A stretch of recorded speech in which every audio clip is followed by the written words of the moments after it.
Okay, तो हम करने वाले हैं पावर में स्टार्ट। जब भी हम पावर में खोलते हैं हमारे पास आती है यही स्क्रीन नजर। ठीक है, इसमें सबसे पहले जो हमें नजर आ रहा है वो आ रहा है ये सिंबल। इसको बोलते हैं ट्रांसफॉर्म। व्यू में जाके ट्रांसफॉर्म को ऑन ऑफ किया जा सकता है।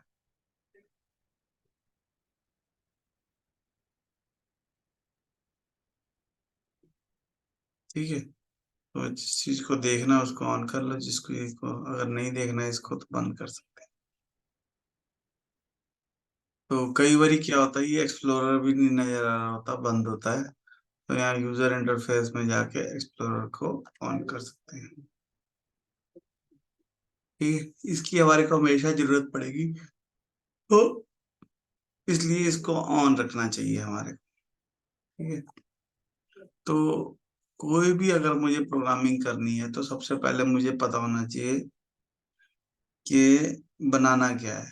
तो हम मॉडल में जाके, यहाँ मॉडल लिखा है, यहाँ पे राइट क्लिक करके इंपोर्ट मॉडल करेंगे।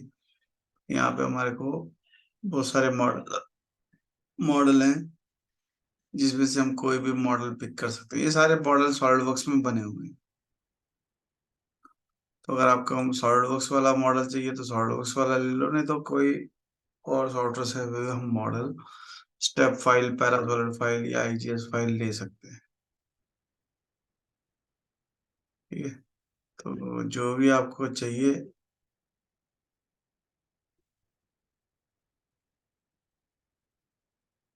वो आप मॉडल ले सकते हो। ठीक है, तो जब भी मॉडल लेना है तो हमारे को हमेशा ध्यान रखना है कि हमारे जेड की डायरेक्शन का, यहाँ से देखो हाइड कर सकता हूँ मॉडल, ऑन कर सकता हूँ, ऑफ कर सकता हूँ। जेड की डायरेक्शन देखनी है कि जेड की तरफ है। अगर जेड ऊपर है तो सही है, अगर जेड ऊपर की डायरेक्शन में नहीं है तो मुझे मॉडल को रोटेट करना पड़ेगा। ठीक है, यहाँ से वायर फ्रेम ऑन कर सकते हैं, यहाँ से सॉलिड ऑन कर सकते हैं। तो जब भी हम पावर मिल खोलेंगे तो सबसे पहले हमारे पास एक मॉडल होना चाहिए जिसके ऊपर मैं प्रोग्रामिंग करना चाहता हूँ। तो आज हम वही सारी चीजें करने की कोशिश करेंगे जो हमारे को डेली रूटीन में जरूरत पड़ती है। ठीक है, हमने सिंपली एक मॉडल ओपन कर लिया, मॉडल पे राइट क्लिक करके इंपोर्ट मॉडल कर लिया। ठीक है, तो किसी मॉडल को सॉलिडवर्क्स के, पैरासॉलिड के, स्टेप फाइल हो, आईजीएस फाइल हो, कोई भी मॉडल हम यहाँ पे ला सकते हैं। ठीक है, तो यहाँ से हम मॉडल का नाम देख सकते हैं और मॉडल की लोकेशन भी देख सकते हैं कि ये कहाँ पड़ा हुआ है। ठीक है, तो मॉडल चाहिए पहली चीज। दूसरी चीज, हम पहली चीज हमारे को जेड की डायरेक्शन का ध्यान रखना है। मॉडल आते ही हमें देखना है कि जेड की डायरेक्शन किधर है। कई बार क्या होता है कि मॉडल जो है मेरा रोटेटेड होता है। सपोज करो ये 90 डिग्री अगर मैं घुमा दूं तो ये ऐसे पड़ा है। ठीक है, तो हमने देखा जेड की डायरेक्शन तो ठीक नहीं है। ठीक है, तो सबसे पहला काम हमारे को यही करना पड़ेगा, इस मॉडल को रोटेट करना पड़ेगा। तो मॉडल में जाएंगे, किस एक्सिस के अलोंग रोटेट करना है और कितना रोटेट करना है, उसके हिसाब से ये सीधा हो जाएगा। ठीक है, और भी कई तरीके हैं, ये बहुत सारी कमांड है यहाँ पे, ये आगे जाके मैं सिखाऊंगा सारी स्टेप बाय स्टेप। तो सबसे पहला काम हमने क्या किया, ये मॉडल को लेके आए और जेड की डायरेक्शन ऊपर है ये देखना है। ठीक है, अगर जेड की डायरेक्शन ऊपर नहीं होगी तो हमारे को मॉडल को रोटेट करना पड़ेगा। दूसरी चीज हमारे को क्या चाहिए, दूसरी चीज, पावर मिल को में सबसे इंपॉर्टेंट चीज है ब्लॉक। मॉडल से भी ज्यादा ब्लॉक इंपॉर्टेंट है, क्योंकि जहां पे भी ब्लॉक होगा वहीं पे प्रोग्राम जनरेट होगा। तो ब्लॉक होना जरूरी है, कंपलसरी है। अगर कहीं पे हमने ब्लॉक नहीं बनाया तो प्रोग्राम नहीं बन पाएगा, तो इसलिए ब्लॉक होना 100% मैंडेटरी।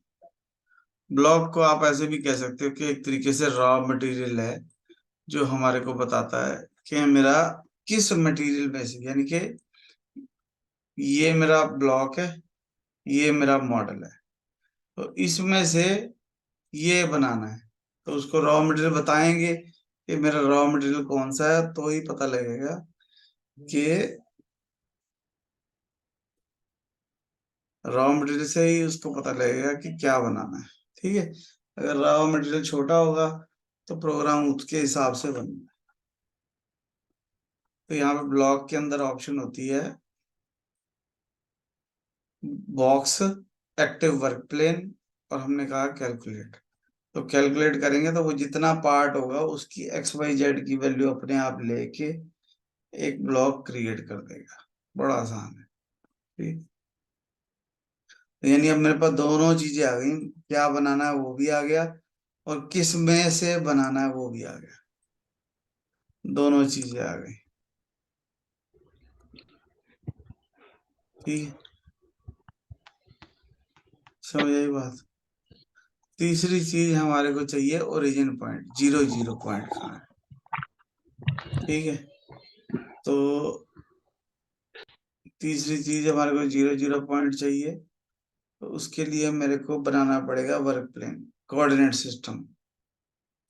तो मेरा एक्स वाई जेड जीरो कहाँ पे है, इस टाइम ये जीरो नीचे पड़ी हुई है, ये देखो, ये बिल्कुल सेंटर में पड़ी है पर बिल्कुल नीचे पड़ी है। हमारे को ब्लॉक के ऊपर रखनी है, या ऐसे कह लो ये टेबल पे पड़ी हुई है। नीचे भी रख सकते हैं, ऊपर भी रख सकते हैं। अगर ऊपर रखना हो तो वर्क प्लेन में जाओ, पोजीशन सेलेक्ट करो, और जहां पे मैं क्लिक कर दूंगा, ये डॉट आ रहे हैं, जिस डॉट पे मैं क्लिक कर दूंगा एक्स वाई जेड जो है उसके ऊपर आ जाएगा। ठीक है, और ब्लॉक को कर दो कैलकुलेट, एक्सेप्ट। तो अब मेरा जो है एक्स वाई जेड उस मॉडल के टॉप पे आ गया।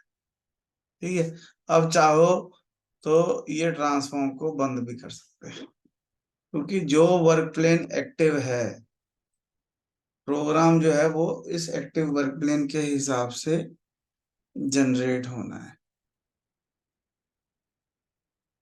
ठीक है, तो जो वर्क प्लेन हमने दिया है वो वर्क प्लेन के हिसाब से प्रोग्राम जनरेट होगा। यानी कि प्रोग्रामर का काम क्या है, ऑपरेटर को ये बताना कि ये मेरा जीरो पॉइंट इस ब्लॉक के सेंटर में पड़ा है। तो ऑपरेटर भी मशीन पे जाके ब्लॉक के सेंटर में जो उसके रॉ मटेरियल हमने दिया है उसके सेंटर में ऑफसेट ले लेगा। ठीक है, पहला काम तो यही करना हमेशा, कि पहले मॉडल लेके आओ, फिर ब्लॉक बनाओ, फिर वर्क प्लेन बनाओ कि मेरा जीरो पॉइंट कहाँ है। ठीक है, इन तीनों की चीजों के बाद हमारे को डिसाइड करना है कि हमारे पास टूल कौन सा है जिससे मुझे कटिंग करनी है। तो मान लो मैंने कहा जी मेरे पास एंड मिल है 10 mm का, जिसकी लेंथ है 50। ठीक है, 10 mm का ले लो, बड़ा भी ले सकते हैं। फिलहाल हमने सिर्फ समझने के लिए टूल नंबर 1 लिख के 10 mm का नाम रख दिया।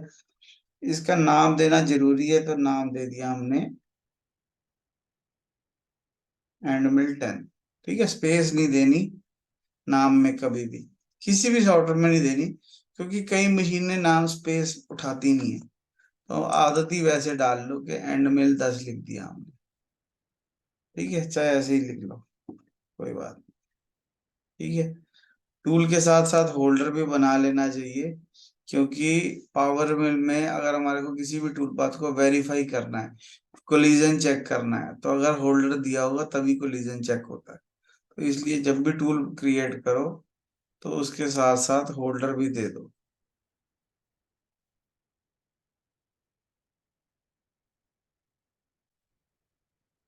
ठीक है,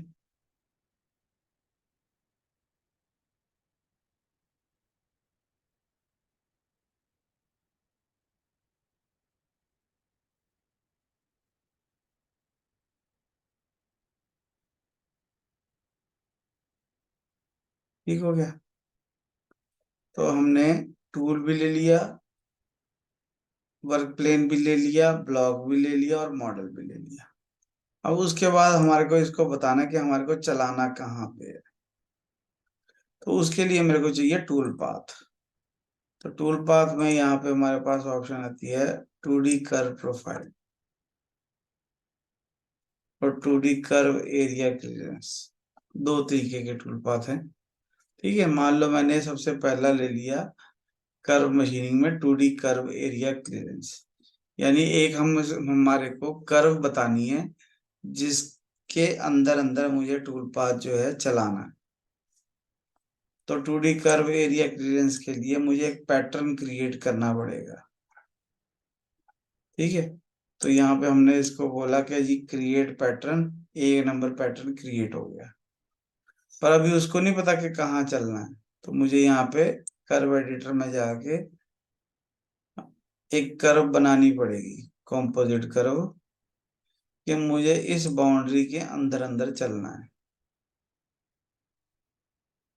ये जो बाउंड्री है, इस बाउंड्री के अंदर अंदर मेरे को काम करना है, तो हमने वो बाउंड्री सिलेक्ट कर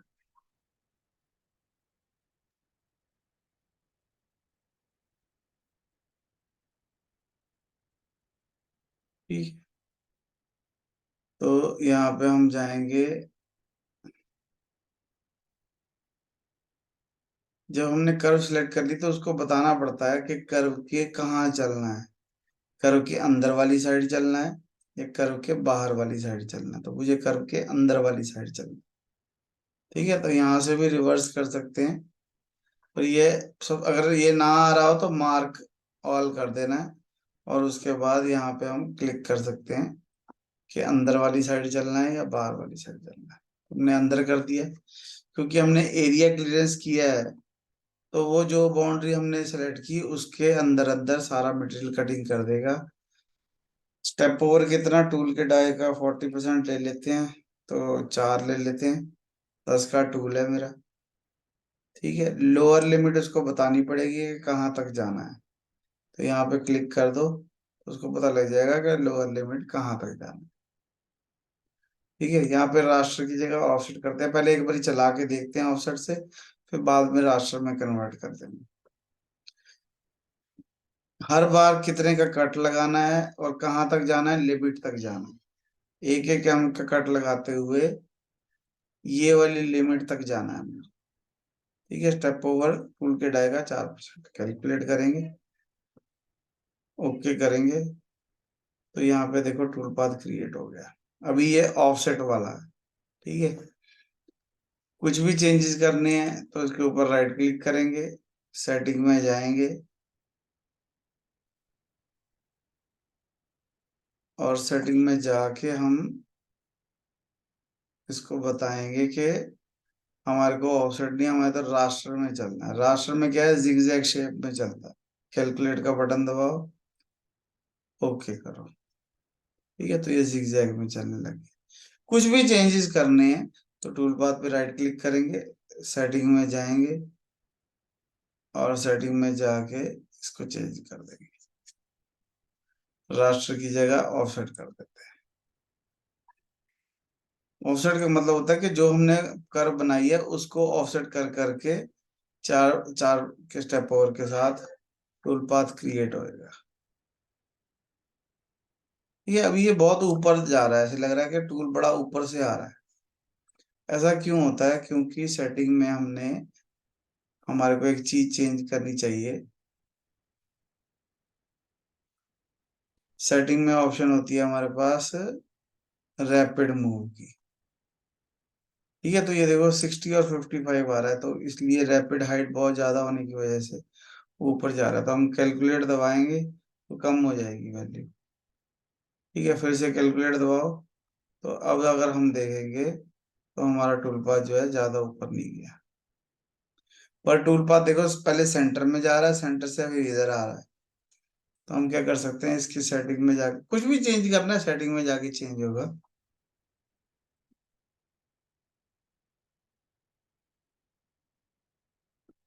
ठीक है, अब क्योंकि हमने कर्व एरिया लिया है तो उसको मॉडल से कुछ लेना देना नहीं है, उसको तो ये वाली कर्व से लेना देना है, कि यानी जो मैंने कर्व सेलेक्ट कर ली है उसके चारों तरफ चलेगा। ठीक है, अगर मैं कभी कर्व एडिटर में जाके कर्व बदल दूं, यहाँ से कॉम्पोजिट कर्व चेंज कर दूं, और ये वाली कर्व सिलेक्ट कर लो।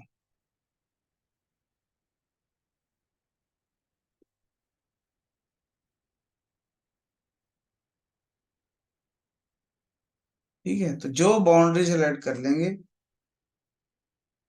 ऑपोजिट कर्व बना लेंगे। ये आगे जाके हम सीखेंगे कि कॉम्पोजिट कर्व कैसे बनानी है, बाउंड्री और तरीके की कैसे लेनी है, ब्लॉक कैसे लेना है। अभी तो हम सिर्फ वो चीज चलाने की कोशिश कर रहे हैं जो पहले दिन जरूरत है।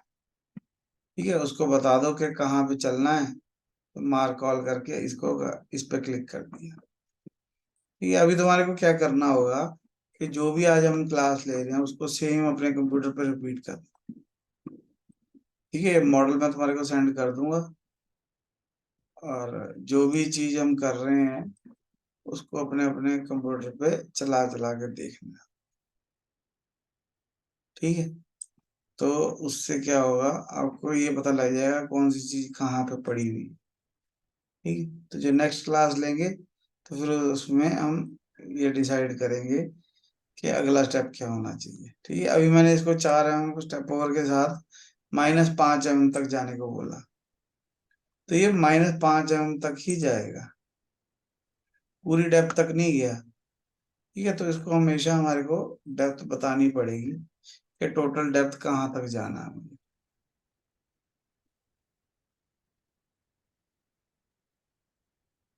तो लोअर लिमिट हमारे को बतानी पड़ेगी कि मुझे कहाँ तक जाना है। ठीक है, लोअर लिमिट में जाके किसी भी पॉइंट पे क्लिक कर दो।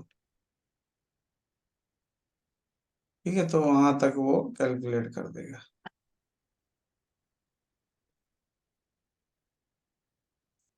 ठीक है, जिसके भी मन में डाउट आए कोई भी, तो अपना माइक ऑन करके क्वेश्चन पूछ सकता है, कोई दिक्कत वाली बात नहीं। ठीक है, माइक मैंने इसलिए बंद कर दिया क्योंकि फिर इधर उधर की भी आवाजें आती रहती हैं। ठीक है, तो जिसको भी जब भी क्वेश्चन पूछने का मन हो, माइक ऑन करो और क्वेश्चन पूछ सकते हैं, कोई दिक्कत वाली बात। ठीक है, बल्कि अगर कंप्यूटर पे ऑन करो तो ज्वाइन करो तो मैं सबके कैमरे भी ऑन कर दूं, ताकि एक दूसरे को देख भी पाएंगे फिर। और क्योंकि फोन पे ज्यादातर लोगों ने ज्वाइन किया है, इसलिए मैंने कैमरा भी बंद कर दिया है। ठीक है, जिसको जरूरत हो अपना कैमरा माइक ऑन करके क्वेश्चन पूछ सकता है। कुछ भी चेंजेस करना है, राइट क्लिक करो, सेटिंग में जाओ, चेंजेस कर सकते हैं। अगर मुझे एक साथ मान लो 2 पैटर्न चाहिए, ठीक है, तो हम क्या करेंगे, क्रिएट पैटर्न करेंगे। एक नया पैटर्न क्रिएट किया, कर्व एडिटर में गए, और मान लो मैंने कॉम्पोजिट कर्व ये वाली बनाई, एक ये बना लो फास्ट फॉरवर्ड में। फिर एंड करके ओके नहीं करना, एक और बना लो, एक ये बना लो फास्ट फॉरवर्ड। अब 2 कर्व इकट्ठी सेलेक्ट हो गई हैं, ओके करो, ओके करो। अब यहाँ पे जाएंगे, यहाँ पे मार्क ऑल करेंगे, इसको अंदर कर देंगे, वो भी अंदर हो गया अपने आप। अब जो टूल पाथ चलेगा उन दोनों के अंदर चलेगा। कितनी डेप्थ तक जाना है, मैंने कहा जी -5। हम वैल्यू खुद से भी भर सकते हैं क्लिक करने की बजाय, कैलकुलेट करेंगे तो उसके अंदर अंदर टूल पाथ जो है क्रिएट हो जाएगा। ठीक है, यानी कि जो भी चेंजेस होंगे वो यहीं से सेटिंग में जाके चेंज होंगे। ठीक है, अगर आपको इसको 3D में देखना है तो टूल पाथ पे राइट क्लिक करो, और यहाँ से कर दो सिमुलेट फ्रॉम स्टार्ट। इसको यहाँ से ऑन कर लो, ऑफ हुआ हुआ है, शेडिंग व्यू मिलिंग है ये। यहाँ से शेडिंग ऑन करके शेड चेंज करके देख सकते हैं। यहाँ से फिक्स डायरेक्शन कर दो, यहाँ से शेडिंग ऑन कर दो, तो वो हमारे को शेडेड फॉर्म में काट के दिखाएगा। ठीक है, तो जैसे जैसे यहाँ पे टूल चल रहा है वैसे वैसे असली में भी टूल जो है चलेगा। ठीक है, यहाँ से स्पीड तेज कर सकते हैं। क्योंकि ये सिमुलेशन है तो इसकी स्पीड का उससे कोई फर्क नहीं पड़ता। जो हमने प्रोग्राम बनाते हुए फीड स्पीड दे दी उसके हिसाब से टूल पाथ जो है चलेगा। ठीक है। उसके बाद हमारे को एक एनसी प्रोग्राम क्रिएट करना है। इस मॉडल के ऊपर राइट क्लिक करो, क्रिएट इंडिविजुअल एनसी प्रोग्राम। तो ये एक एनसी फाइल क्रिएट हो जाएगी, जिसकी सेटिंग में जाके मुझे ये बताना है कि मेरा प्रोग्राम कौन सी मशीन पे चलाना है। फानुक पे चलाना है, हाथ पे चलाना है, सीमंस पे चलाना है। तो फानुक सेलेक्ट किया और हमने इसको कहा कि जी ये नाम जो है इसको अच्छा सा नाम दे दो और जगह बता दो कि कहाँ पे सेव करना है। ठीक है।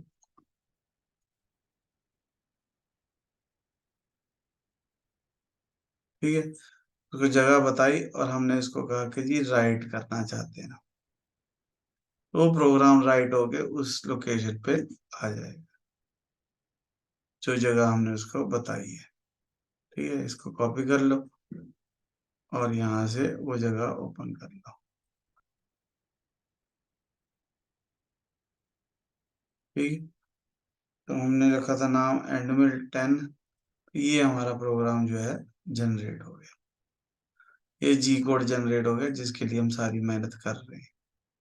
ठीक है, तो ये वीडियो मैं आपको सेंड कर दूंगा। वीडियो को देखना है, जैसे जैसे हमने यहाँ पे किया वैसे वैसे आपको अपने कंप्यूटर पे करके देख। मॉडल भी भेज दूंगा, वीडियो भी भेज दूंगा। ठीक है, तो इसको अपने कंप्यूटर पे करके देखो।